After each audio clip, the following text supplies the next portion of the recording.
Ever had a school lockdown drill that felt a little too real? Where the silence in the hallway was so heavy you could almost hear it breathe?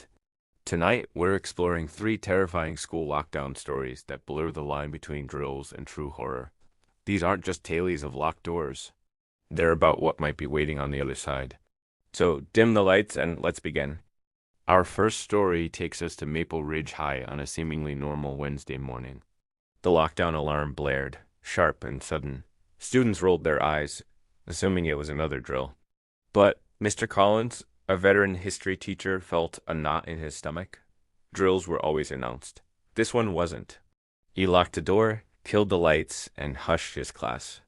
The usual classroom chatter was replaced by a tense silence, broken only by faint footsteps in the hall.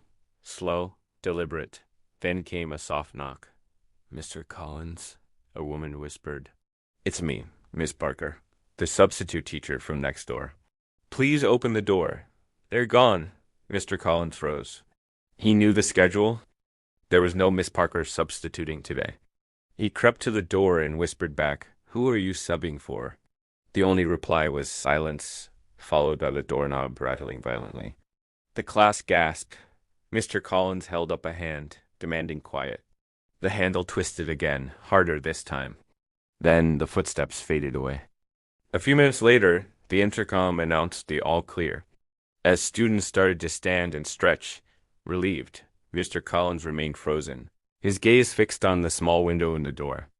A woman's face was staring back at him, smiling. Later, the principal confirmed what Mr. Collins feared. No teacher named Miss Parker worked in the district. But years ago, a substitute with that exact name had vanished during a lockdown at a different school. Her body was never found. And they say even now, when the lockdown siren sounds at Maple Ridge, a faint voice can still be heard whispering through the halls, "Let me in." Next, we head to Northbrook Middle School during a 2015 lockdown. It was supposed to be a simple precaution. A suspicious person was reported near the campus. Teachers followed protocol, locking every door and shutting every window.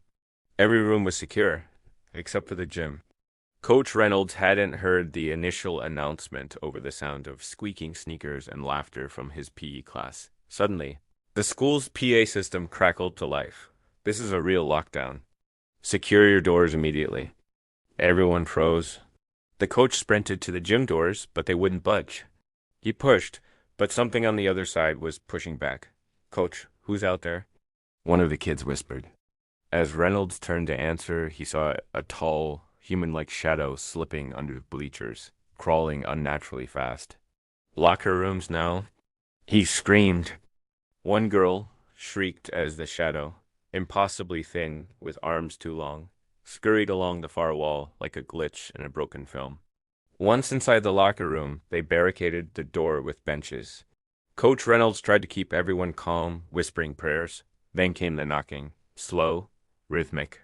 A voice followed. "Coach, open up." It was his own voice, perfectly mimicked. When police finally cleared the school, they found the gym empty. All the students were accounted for, except Coach Reynolds. To this day, janitors at Northbrook Middle swear they sometimes hear a lone basketball bouncing in that gym late at night, followed by a familiar whisper, "Coach, open up." Our final story happened at Lincoln Elementary, a school where a squirrel in the cafeteria was considered a crisis. That changed one February morning when an unannounced lockdown plunged the school into chaos.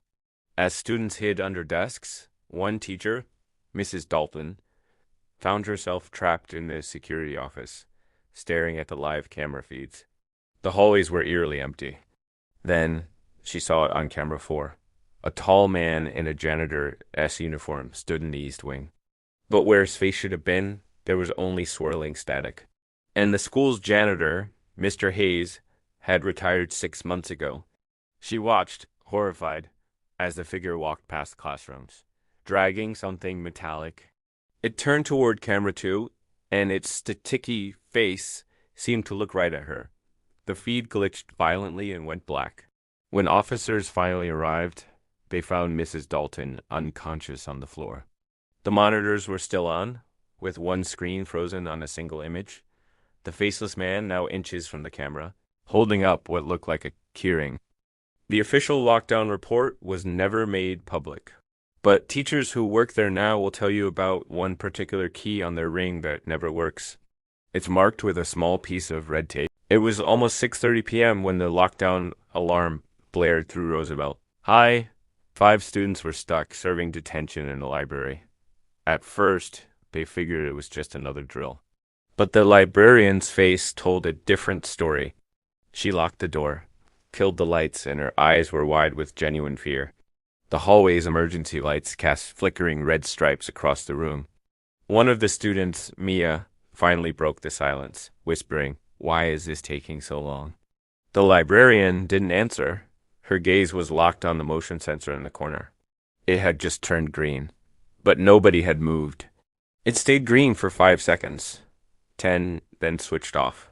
A moment later, it turned green again. Something was in the room with them. A faint rustle of paper echoed from between the shelves, followed by the sudden clatter of books hitting the floor. "Who's there?"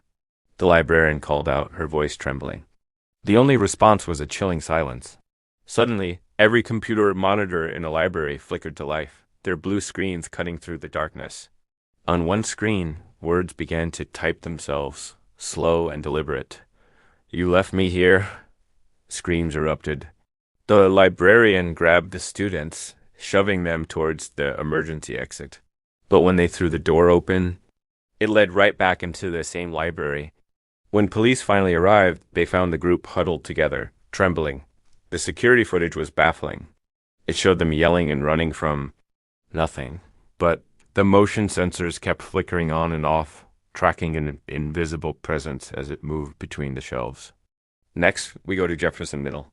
It was a Friday morning, and the new substitute, Mrs. Hampton, had only been teaching for 2 days when the lockdown was announced. She followed protocol perfectly. Door locked, lights off, students huddled in the reading corner. But then the intercom crackled. "Mrs. Hampton, are your doors secure?" She froze. The principal never used names during a lockdown, and that wasn't the principal's voice. It was distorted, slowed down, and full of static. One of the boys whispered, "Miss, the intercom's unplugged." She looked, and her heart stopped. He was right. The cord dangled uselessly from the wall. The voice came again, clearer this time. "They're coming. Stay very still." Then, a deafening crash from the hallway, the sound of every single locker slamming shut in succession. Peeking through the small window in the door, Mrs. Hampton saw a figure standing at the far end of the hall. It was too tall to be a student or a teacher. As she watched, its head tilted slowly, unnaturally, toward her classroom. The next morning, police found the room empty. All the desks were pushed neatly against the walls. And on the whiteboard, in bold red marker, were the words, "Substitute needed again." Mrs. Hampton was never seen again. This next story comes from a school resource officer in Kansas. He was on night patrol after a recent lockdown scare. The building was empty, just him and the janitor. Around 11:40 p.m., the intercom clicked on. Static, then a faint whisper. "All students remain in your classrooms." The officer froze. The school's power had been cut for hours. Then he heard footsteps from the floor above, dozens of them. The scrape of chairs, the slam of lockers.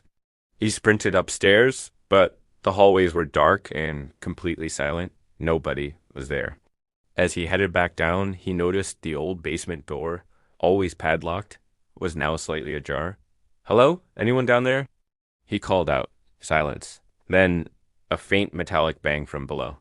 He shone his flashlight into the darkness, the beam catching old desks, broken trophies, and a figure crouched in the far corner, whispering. As he took a step down the stairs, the whisper grew louder. It was the lockdown announcement, repeating over and over. "All students remain in your classrooms. All students remain in your classrooms." When he got closer, he realized the voice was coming from an old intercom speaker on the floor, still plugged in. Though there was no power, he turned to leave, but the basement door had slammed shut. The next morning, Backup found his flashlight on the floor, still on, but the officer was gone. The security camera's last recording showed him walking down the stairs, And behind him, a line of faint, shadowy silhouettes followed him into the dark. Our final story takes place at Maple Ridge High, third period.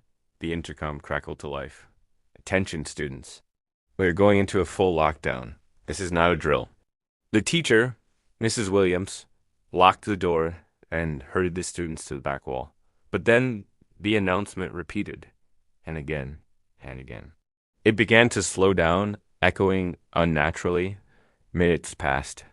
No sirens, no footsteps, just the looping announcement. Mrs. Williams tried the phone dead. Cell service. Gone. Through the door's window, a tall shadow passed slowly.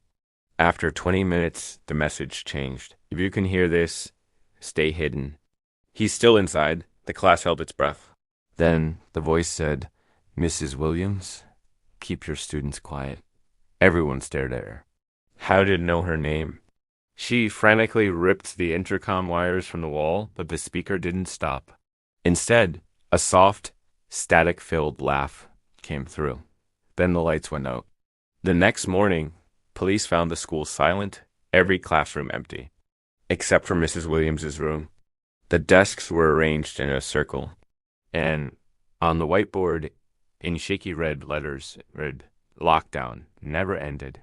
Thanks for watching.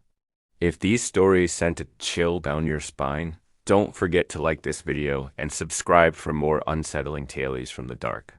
Stay safe out there.